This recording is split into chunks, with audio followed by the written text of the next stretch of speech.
Écoutez Europe 1, il est 18h04. La suite du journal, Sébastien Krebs, Nathalie Lévy. L'épidémie de Covid-19, le coronavirus, est-elle sous-estimée? La question soulevée ce soir après un bond spectaculaire du nombre de contaminations en Chine. Et c'est notre coup de fil du 18h. Bonsoir Bruno Lina. Bonsoir. Merci d'être en ligne avec nous. Vous êtes professeur de virologie à Lyon, grand spécialiste des maladies infectieuses. Il y a eu 15 000 nouveaux cas annoncés en Chine en 24 heures, 254 décès de plus.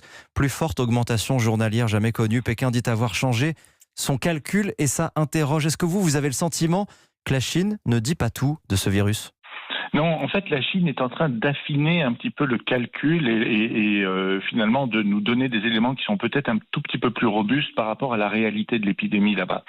Vous savez qu'au départ, on a pensé que cette infection donnait essentiellement des formes très graves.